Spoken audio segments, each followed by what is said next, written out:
Ẹ kú dédé àsìkò yìí o. Ẹ káàbọ̀ sí class pẹ̀lú Uncle Victor. Chemistry ní èdè Yorùbá. Orúkọ mi ni Ilésanmí Victor Olùfisáyọ̀. Lónìí, a fẹ́ wo èédú tí àwọn olóyìnbó ń pè ní carbon.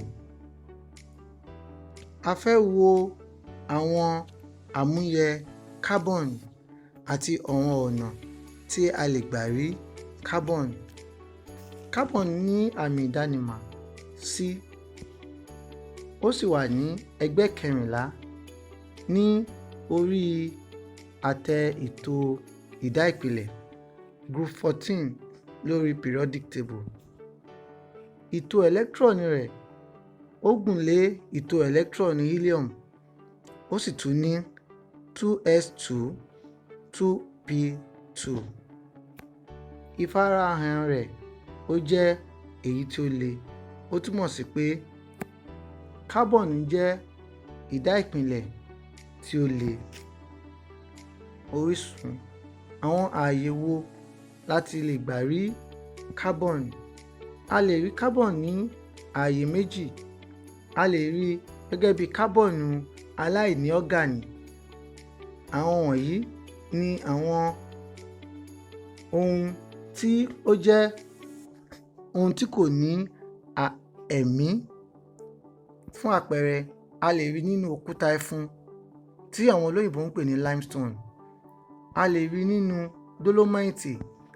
A tún lè rí ní dioxide carbon tí àwọn olóyìnbó ń pè ní carbon dioxide àbí carbon dioxide. Ní ààyè míì tá tún lè rí carbon, a lè rí gẹ́gẹ́ bí carbon oní organic. Èyí túmọ̀ sí pé àwọn carbon tí a rí nínú ohun tí ó ní ẹ̀mí, àbí a lè sọ pé carbon tí a rí nínú ohun tí ó ṣẹ́kù lára ohun tí ó ní ẹ̀mí. A lè rí gẹ́gẹ́ bí èédú, gẹ́gẹ́ bí peat. A tún lè rí gẹ́gẹ́ bí nínú epo rọ̀bì. A lè rí nínú epo rọ̀bì, èyí tí àwọn olóyìnbó ń pè ní crude oil. Bẹ́ẹ̀ náà la ṣe lè rí nínú afẹ́fẹ́ gáàsì àdáyébá inú ilẹ̀ tí àwọn olóyìnbó ń pè ní natural gas. Kí ni isotope carbon? Carbon ní isotope 3 tí wọ́n wà fúnra wọn, èyí tí a kò ṣe ẹ̀dá rẹ̀. Àwọn wọ̀nyí ni carbon 12 àti carbon 13 tí ó jẹ́ dídúró. A tún lè rí gẹ́gẹ́ bí carbon 14, èyí jẹ́ onítítàn yindiyindi tó ń túká díẹ̀díẹ̀. Ó sì ní àsìkò ààbọ̀ ìgbé ayé tí ó tó bí ọdún 5730. Kí ni àwọn ẹ̀dà carbon tí àwọn olóyìnbó ń pè ní allotrope? Àwọn allotrope carbon tí a mọ̀ ní carbon oní ètò ara. Àwọn ẹ̀dà carbon pé oríṣi méjì gbòógì. A lè rí wọn ní agbọn méjì. Agbọn kìíní ni a mọ̀ sí carbon oní ètò ara. Fún àpẹẹrẹ, graphite, diamond.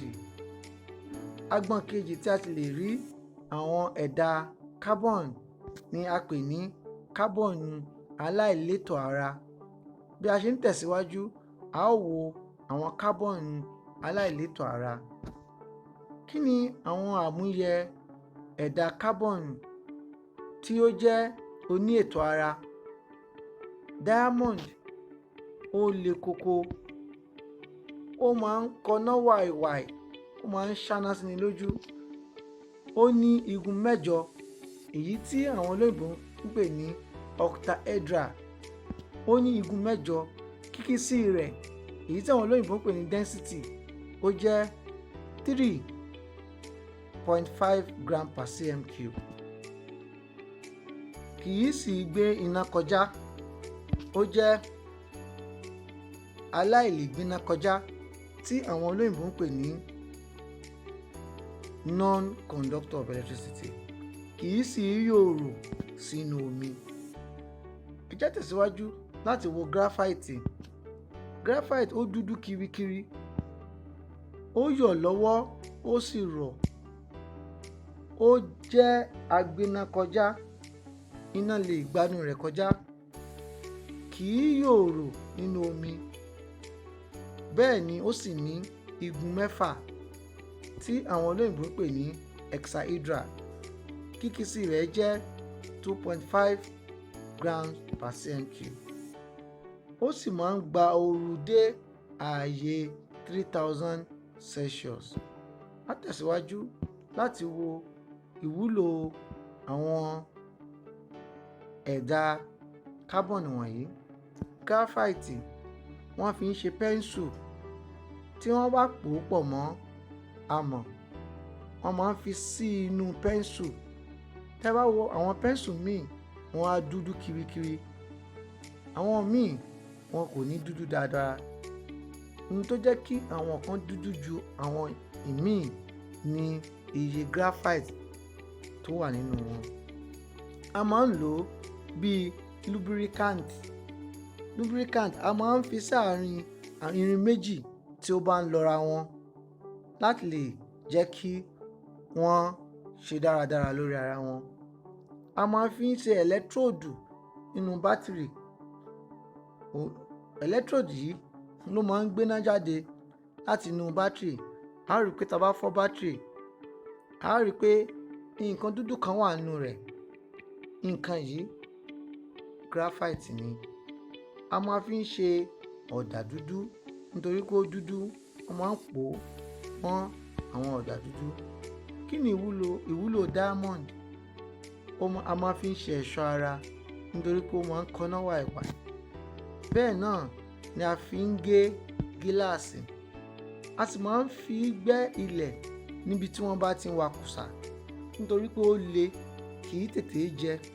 Wọ́n máa fi ń sí ẹnu àwọn ohun èlò tí wọ́n máa fi ń gbẹ́ inú ilẹ̀ nítorí pé kì í tètè jẹ.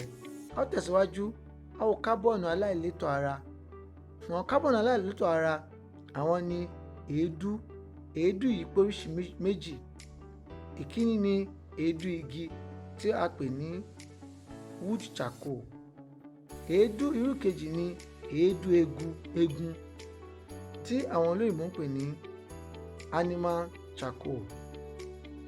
Èédú kẹta ni a mọ̀ sí èédú ṣúgà tí àwọn olóyìnbó ń pè ní sugar charcoal.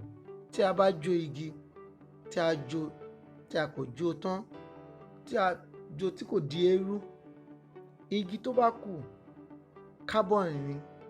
Bẹ́ẹ̀ náà tá a bá sun eegun àbí ìho àwọn ẹranko àbí bàtà àwọn ẹranko, ohun tó bá jókù carbon ni. Àti ṣúgà, èédú igi àti èédú egun wọ́n jẹ́ àwọn èédú carbon tó jẹ́ pé kò mọ́ nítorí pé ó sì tún ní àwọn èròjà míì nínú. Tá a bá da ásìdì sí ṣúgà, a ó rí pé ohun tí yóò ṣẹ́kù ńbẹ̀ á di dúdú.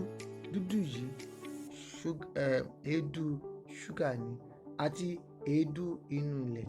Ní àwọn kíláàsì wa tó kù, a ó máa tẹ̀síwájú láti wo àwọn àmúyẹ àti ìlò àwọn èédú aláìlétò ara. Ẹ ṣé tẹ́ ń gbọ́ wa. Ẹ lè tẹ̀lé wa lórí Facebook, lórí Science Class with Uncle Victor, àbí kẹ́ wò wá lórí YouTube page wa Science Class with Uncle Victor. Ẹ sì lè tẹ̀lé wa lórí TikTok lórí àdírẹ́sì wa Science Class with Uncle Victor. Ẹ ṣé tẹ́ ń gbọ́ wa.